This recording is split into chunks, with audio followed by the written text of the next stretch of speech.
Space is infinite, it's there to explore. Our vision is millions of people living and working in space. One's got to fantasize and dream about these things. If we're going to continue to make progress and make sure that our descendants have better lives than us, we need to go to space. It's not optional. Hey there guys, what's going on, and welcome back to our channel. The space race never ended with the Cold War. It just took a new shape. Today, billionaires are competing to win the heated competition of the first commercial flight to space. To know more about the tensions between Blue Origin and Virgin Galactic flights, stay tuned, because here is how Jeff Bezos is losing the space race.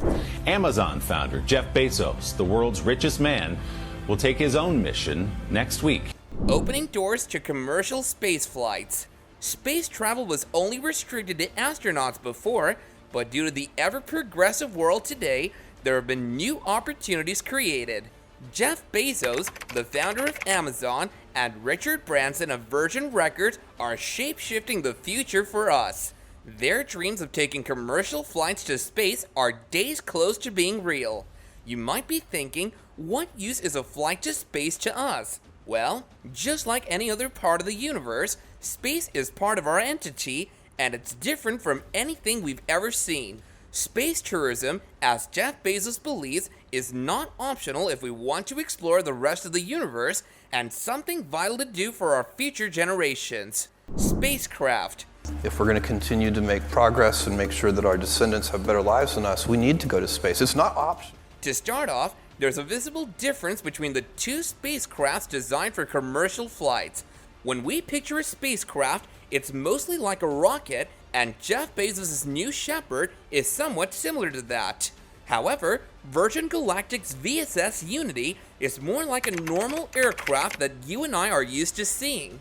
And in terms of commercial space travel, VSS Unity looks more familiar, while the New Shepard is akin to astronaut travel. The Virgin Galactic spacecraft is carried by two motherships and will take off from New Mexico. The new mother planes will release the Unity at about 45,000 feet, and its pilot will then rocket the ship to suborbital space. Back to the New Shepard, which is set to take off from West Texas. After 3 minutes of the flight, the spacecraft will detach itself from the capsule above while the rocket lands back on Earth. The capsule will briefly travel in space before returning back to Earth.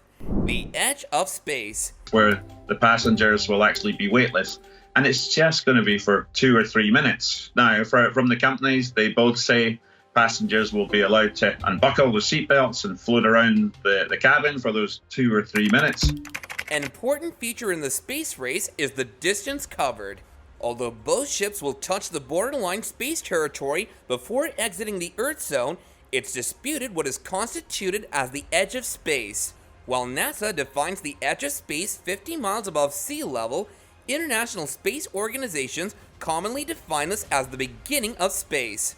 In Branson's case, his spacecraft travels 50 miles above sea level, but Bezos takes it a little further, exceeding 12 miles, touching the Kármán line. Although Doug Cameron, a WSJ aerospace and defense reporter, says there's practically no difference other than a few bragging rights, we'll still give this one to Bezos. Passengers. The more people we have in the corner with me who say we've got to do something right now to protect this planet. Both founders plan to onboard their crafts with their crews. Branson's crew includes 2 pilots, 4 cabin members, and Branson himself, with no paying passengers. Bezos offered to take his brother and a paying passenger in a 6-person capsule. Branson did manage to beat Bezos, as his spaceship took off on July 11th for a 90-minute flight to space, and now has people fighting over whether he can be called an astronaut or not. Bezos, whose craft is yet to take off on July 20th, is a little late to the buzz. After the flight, his capsule is said to parachute back to Earth and land in Texas, while Branson's VSS Unity landed back on the runway in New Mexico. So in a nutshell, even if Bezos is 9 days late, that doesn't make him lose the space race.